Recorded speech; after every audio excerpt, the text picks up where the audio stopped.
Hello friends, എല്ലാവർക്കും സുഖാണോ? എന്തൊക്കെയുണ്ട് വിശേഷം? എത്ര ദീപം തെളിച്ചാലും അകം ഇരുട്ടാണെങ്കിൽ എന്ത് നേട്ടം? ശ്രീനാരായണ ഗുരുവിന്റെ കോട്ടാണ്. അപ്പോൾ പുറമേ ചിരിച്ചു കാണിച്ച് അകത്ത് കുശുമ്പും കുന്നായ്മയും ഒന്നും ചിന്തിക്കാതെ നല്ല കാര്യങ്ങൾ ചിന്തിച്ച് നമ്മുടെ ബോഡിയെ ഹെൽത്തി ആയിട്ടും ഹാപ്പി ആയിട്ടും വെക്കുക. അപ്പൊ നമുക്ക് നമ്മുടെ വീഡിയോയിലേക്ക് കിടക്കാം.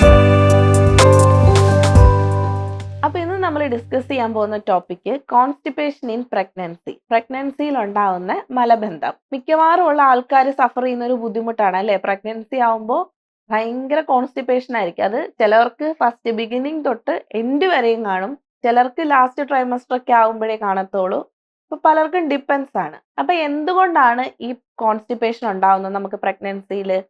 ഒന്നാമത്തെ കാര്യം, നമ്മുടെ പ്രൊജസ്ട്രോൺ ലെവൽ കൂടുമ്പോൾ നമ്മുടെ ബവൽ മൂവ്മെന്റ്സ്, അതായത് നമ്മുടെ ആഹാരം കഴിച്ചു കഴിയുമ്പോൾ അത് എന്ത് ചെയ്യും, നമ്മുടെ കുടലിലൂടെ ഇങ്ങനെ മൂവ് ചെയ്ത് വരുമല്ലോ ബവൽ മൂവ്മെന്റ്, അത് ഈ പ്രൊജസ്ട്രോണിന്റെ അളവ് എന്ത് ചെയ്യും, കുറയ്ക്കും. അങ്ങനെ കുറയ്ക്കുന്നതിന്റെ ഫലമായിട്ട് നമുക്ക് മലബന്ധം ഉണ്ടാവുന്നു. ഇനി രണ്ടാമത്തെ കാര്യം, നമ്മൾ ഫിസിക്കലി കുറച്ച് ആക്റ്റീവ് അല്ലായിരിക്കും അല്ലെ? പ്രഗ്നൻസിയിൽ മിക്കവാറും ഉള്ളവർ പഴയതുപോലെ അത്ര ആക്റ്റീവ് ആയിരിക്കില്ല. അപ്പൊ നമ്മൾ ലെസ് മൂവ്മെന്റ് ആവുമ്പോഴും ഇത് എന്ത് ചെയ്യും, നമ്മുടെ ഡൈജഷനെ ഒക്കെ ബാധിക്കുകയും നമുക്ക് കോൺസ്റ്റിപ്പേഷൻ ഉണ്ടാകാനായിട്ട് ഒരു കാരണമാകുകയും ചെയ്യും. അപ്പൊ എന്തൊക്കെ ബുദ്ധിമുട്ടുകളാണ് ഈ കോൺസ്റ്റിപ്പേഷൻ ഉള്ളവർക്ക് വരുന്നത്? ഒന്നാമത്തെ കാര്യം, നമുക്ക് ടോയ്ലറ്റിൽ പോകാൻ പറ്റില്ല.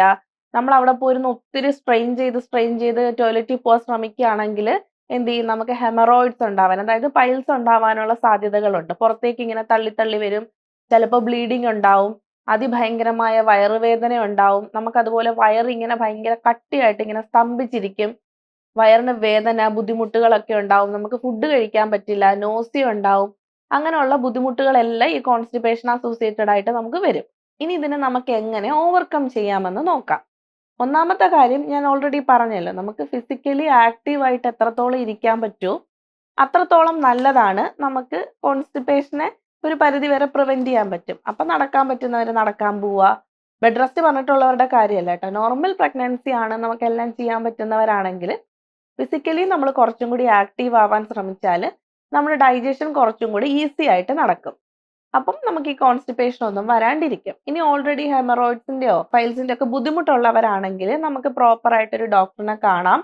എന്തെങ്കിലും ലാക്സേറ്റീവ്സ് എന്ന് വെച്ചാൽ നമുക്ക് മലം കുറച്ച് സ്മൂത്ത് ആയിട്ട് പോകാനുള്ള മെഡിക്കേഷൻ തരും. ആ മെഡിക്കേഷൻ എടുത്തിട്ട് നമുക്ക് ഒരുപാട് സ്ട്രെയിൻ ചെയ്യാതെ നമുക്ക് ടോയ്ലറ്റിൽ പോകാം. അപ്പൊ ഈ ഹെമറോയിഡ് ഒത്തിരി കോംപ്ലിക്കേഷനിൽ വരില്ല. പ്രഗ്നൻസിയിൽ ഇത് ഒത്തിരി കൂടിയാലും നമുക്ക് ഇന്റർവെൻഷൻസ് ചെയ്യുന്നതിന് ഒരു പരിധിയുണ്ട്. അതുകൊണ്ട് അങ്ങനെ ഓൾറെഡി ഹെമറോയിഡ്സ് ഉള്ളവരാണെങ്കിൽ ഒന്നുകിൽ കൺസീവ് ആകുന്നതിന് മുമ്പ് തന്നെ ഡോക്ടറിനെ കണ്ട് അതിനുള്ള ട്രീറ്റ്മെന്റ് ഒക്കെ എടുത്തിട്ട് കൺസീവ് ആവുക. ഇനി കൺസീവ് ആയപ്പോൾ ഇത് വേഴ്സൺ ആയവരാണെങ്കിൽ ഡോക്ടറിനെ കണ്ട് നമുക്ക് എന്തെങ്കിലും ടൈപ്പ് ലാക്സേറ്റീവ്സ് ഒക്കെ എടുക്കാവുന്നതാണ്. ഇനി നമുക്ക് അടുത്തതായിട്ട് നമ്മുടെ ഡയറ്റിൽ ഒരുപാട് കാര്യങ്ങൾ ശ്രദ്ധിക്കാനുണ്ട്. ഡയറ്റിൽ എന്താ ശ്രദ്ധിക്കേണ്ടത്? നമ്മൾ ഒരുപാട് ഫൈബർ റിച്ച് ആയിട്ടുള്ള ഫുഡുകൾ കഴിക്കാനായിട്ട് ശ്രദ്ധിക്കണം. ഫൈബർ റിച്ച് എന്ന് പറയുമ്പോൾ അപ്പൊ നമുക്ക് എന്തൊക്കെ സാധനങ്ങൾ കഴിക്കാം? ഗ്രീൻ ലീഫി വെജിറ്റബിൾസ്, ഇലക്കറികൾ ധാരാളമായിട്ട് കഴിക്കാം. ചീര, മുരിങ്ങയില. അപ്പൊ ഈ മുരിങ്ങയില നമ്മൾ ഫസ്റ്റ് ട്രൈമസ്റ്ററിൽ കഴിക്കരുത് എന്ന് പറഞ്ഞു കേട്ടിട്ടുണ്ട് അല്ലേ? അതായത് പ്രൊലാക്റ്റിന്റെ അളവ് കൂട്ടാൻ സഹായിക്കുന്ന ഒന്നാണ് ഈ മുരിങ്ങയില എന്ന് പറയുന്നത്. അപ്പൊ അത് ഫസ്റ്റ് ട്രൈമസ്റ്ററിൽ യൂഷ്വലി അവോയ്ഡ് ചെയ്യാറാണ്. അത് കഴിയുമ്പോൾ നമുക്ക് എന്ത് ചെയ്യാം? മുരിങ്ങയിലയോ മുരിങ്ങയുടെ പൂവോ ഒക്കെ തോരൻ വെച്ചിട്ട് അങ്ങനെ കഴിക്കാം. അതുപോലെ ചീരയൊക്കെ തോരൻ വെച്ചിട്ട് കഴിക്കാം. പിന്നെ ധാരാളമായിട്ട് ഫൈബേഴ്സ് കിട്ടാൻ വേണ്ടിയിട്ട് നമുക്ക് സാലഡ്സ് കഴിക്കാം. ഇപ്പൊ ബ്രേക്ക്ഫാസ്റ്റിന്റെ കൂടെ ആണെങ്കിൽ ഒരു കുഞ്ഞി പോർഷൻ സാലഡ്, നമുക്ക് ഈ വെജിറ്റബിൾസ് ഒക്കെ അരിഞ്ഞിട്ട് അങ്ങനെ സാലഡ് കഴിക്കാം. ലഞ്ചിനും ഉൾപ്പെടുത്താം, ഡിന്നറിനും ഉൾപ്പെടുത്താം, 3 നേരം ഉൾപ്പെടുത്താം. അപ്പൊ നമുക്ക് ധാരാളമായിട്ട് ഫൈബേഴ്സ് കിട്ടും. പിന്നെ ഈ ഫ്രൂട്ട്സ് ഒക്കെ കഴിക്കണമെന്ന് പറയുമ്പോൾ ചിലരൊക്കെ ഇത് ജ്യൂസ് അടിച്ച് അങ്ങനെ കുടിക്കാറുണ്ട്. അപ്പൊ എന്ത് ചെയ്യുക? ഫ്രൂട്ട്സ് ഒക്കെ അങ്ങനെ തന്നെ കുഞ്ഞു കുഞ്ഞു പീസാക്കി കട്ട് ചെയ്തിട്ട് ചവച്ചരച്ച് കഴിക്കാനായിട്ട് ശ്രദ്ധിക്കുക. അതുമൊക്കെ നമുക്ക് ധാരാളം ഫൈബർ കിട്ടാനായിട്ട് സഹായിക്കുന്ന ഒന്നാണ്. ജ്യൂസ് അടിക്കുമ്പോൾ എന്ത് ചെയ്യും? നമ്മുടെ ഈ ഫൈബർ കണ്ടന്റുകളെല്ലാം അരഞ്ഞിട്ട് നമുക്ക് ആ ഫൈബർ നഷ്ടപ്പെടുകയാണ് ശരിക്കും. അപ്പൊ നമുക്ക് ഫൈബർ കിട്ടണമെങ്കിൽ ഫ്രൂട്ട്സ് അങ്ങനെ തന്നെ നമ്മൾ എന്ത് ചെയ്യുക? ചെറിയ പീസസ് ആക്കി ചവച്ചരച്ച് കഴിക്കുക. പിന്നെ ഓട്സിനകത്തും ഒക്കെ ധാരാളം ഫൈബർ കണ്ടന്റ് ഉള്ളതാണ്. അപ്പൊ ഓട്സ് കഴിക്കാം. അതുപോലെ നമ്മൾ ചപ്പാത്തിയോ ഗോതമ്പ് ദോശയോ ഷുഗർ ഒക്കെ ഉള്ളവരാണെങ്കിൽ കുറച്ചും കൂടെ വീറ്റിലോട്ടായിരിക്കും കോൺസെൻട്രേറ്റ് ചെയ്യുന്നത്. അങ്ങനെയുള്ളവർക്കാണെങ്കിൽ എന്ത് ചെയ്യാം? നമുക്ക് ഹോൾ വീറ്റ് ഉണ്ടല്ലോ, അതായത് മൈദ മിക്സ് അല്ലാത്ത ഹോൾ വീറ്റ് കഴിക്കാനായിട്ട് ശ്രദ്ധിക്കുക.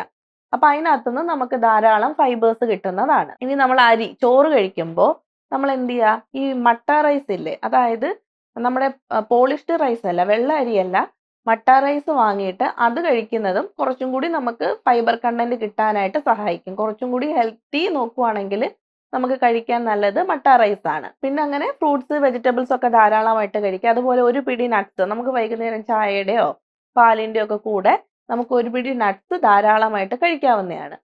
ഇനി നമുക്ക് ശ്രദ്ധിക്കേണ്ട മറ്റൊരു കാര്യം, നമുക്ക് സെക്കൻഡ് ട്രൈമസ്റ്ററിലൊക്കെ ആകുമ്പോഴത്തേനും നമുക്ക് അയണും കാൽഷ്യവും സ്റ്റാർട്ട് ചെയ്യും. നമുക്ക് ഫോളിക് ആസിഡ് സ്റ്റോപ്പ് ചെയ്തിട്ട് ചിലപ്പോൾ അയണും കാൽഷ്യം ആയിരിക്കും ഡോക്ടേഴ്സ് തരാം. അപ്പൊ ഈ അയണും കാൽഷ്യവും കഴിക്കുമ്പോൾ നമ്മൾ ഇത് രണ്ടും കൂടി ഒരുമിച്ച് കഴിക്കുകയാണെങ്കിൽ നമുക്ക് വയർ അപ്സെറ്റ് ആവാനും നമുക്ക് കോൺസ്റ്റിപ്പേഷൻ ഒക്കെ ഉണ്ടാകാനുമുള്ള സാധ്യതകൾ കൂടുതലാണ്. അപ്പൊ എന്ത് ചെയ്യുക, 2 ടാബ്ലറ്റ് ഉണ്ട് നമുക്ക്. ഒരെണ്ണം രാവിലെയും ആക്കാം, ഒരെണ്ണം രാത്രിയും ആക്കാം.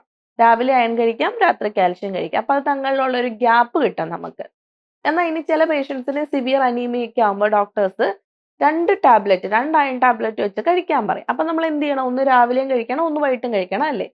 അപ്പൊ എന്ത് ചെയ്യുക, നമ്മൾ ഈ അയണും കാൽഷ്യവും കഴിക്കുന്ന സമയത്ത് രണ്ടും തമ്മിൽ കഴിക്കുമ്പോൾ 2 മണിക്കൂറെങ്കിലും ഗ്യാപ്പ് ഇട്ടിട്ട് കഴിക്കാനായിട്ട് ശ്രദ്ധിക്കുക. ഇനി അടുത്തതായിട്ട് നമ്മൾ ധാരാളം വെള്ളം കുടിക്കുക. ദിവസവും ഒരു 10 ഗ്ലാസ് വെള്ളമെങ്കിലും നമ്മൾ മിനിമം കുടിക്കുക. പിന്നെ ചൂട് കൂടുതലാണ്, നമ്മൾ അത്രയും സ്വെറ്റ് ചെയ്യുന്നവരാണെങ്കിൽ നമുക്ക് ആവശ്യത്തിനനുസരിച്ച് നമ്മൾ പ്രോപ്പർലി ഹൈഡ്രേറ്റ് ആണ് എന്നുള്ളത് നമ്മൾ മേക്ക് ഷുവർ ചെയ്യണം. നമ്മൾ ജലാംശം നമ്മുടെ ശരീരത്തുണ്ടെങ്കിൽ നമ്മുടെ ബവൽ മൂവ്മെന്റിന് അത് കുറച്ചും കൂടി ഈസി ആക്കുകയും കോൺസ്റ്റിപ്പേഷന്റെ ബുദ്ധിമുട്ടുകൾ മാറ്റാനായിട്ട് സഹായിക്കുകയും ചെയ്യുന്നു.